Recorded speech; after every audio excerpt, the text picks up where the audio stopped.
The U.S. Supreme Court is set to rule on affirmative action. Kind of talk about your thoughts on everything and that direction.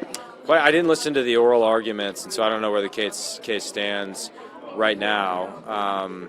I do think we have to find a way to maintain, a sense of meritocracy in this country. The aspiration we had, at least when I was growing up, was to work towards a colorblind society. As perhaps impossible as it is to achieve that fully, that was the Martin Luther King vision for America. I think it's a noble vision. I think it's a virtuous vision. I think it's one that we should sort of instill in our kids. It seems like we've deviated away from that towards a society and an ethos that is more race conscious, and we've explicitly started to teach kids to think of themselves in sort of racial groups, and I'm not sure that's healthy for the broader society. So regardless of what happens with the Supreme Court, I'm not sure how it will turn out. I think we need to get back to that Martin Luther King vision for America. With the most recent cyber attacks from Russian cybercriminals, how can the U.S. respond, and what do you think the Russian government needs to do?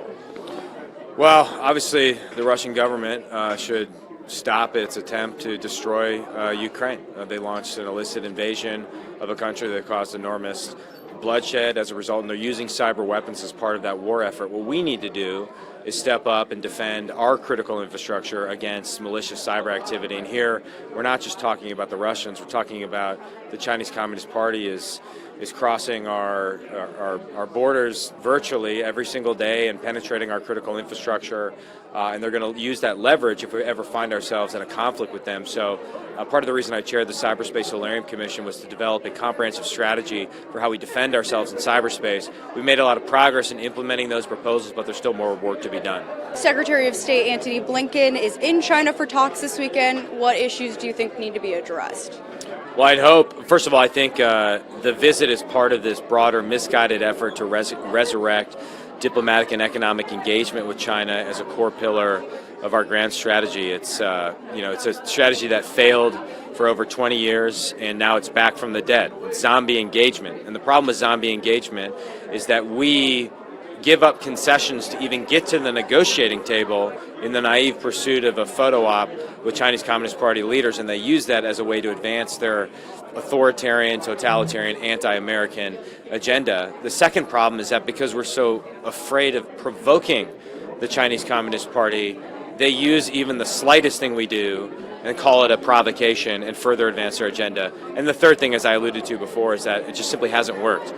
It hasn't worked historically. It hasn't worked in the last 6 months. As we've pulled our punches in order to avoid a provocation or to get this visit back on track, they get more aggressive. They've raided American corporate offices in China. They've targeted companies like Micron. They're getting more aggressive across the Taiwan Strait. So across the board, they're getting more aggressive, and yet somehow we're bringing engagement back from the dead. It represents the death of common sense. So I hope that the Secretary of State will, at minimum, speak up for American values, talk about the CCP's cover-up of the origins of COVID, talk about their ongoing genocide, and talk about their threats to Taiwan, which risk a world war right now. It's a very perilous moment, and we need to be firm, we need to be strong, and we need to defend ourselves from CCP aggression. Talk about your decision, not to run for U.S. Senate. Do you believe anyone can beat Senator Baldwin?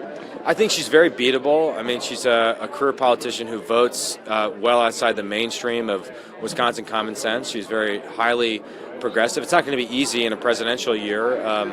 Wisconsin's never easy. It's a purple state, so you really got to do the work. And for me, I just felt like my best use to the state and to the country was chairing the committees I chair in the House and being a leading voice on national security at a very critical time in terms of U.S.-China relations. And I've always felt like the job or the title doesn't matter as much as the actual work you're doing. And I feel like the work I'm doing right now is meaningful work. And that's what I want to continue to do, meaningful work on behalf of Wisconsin.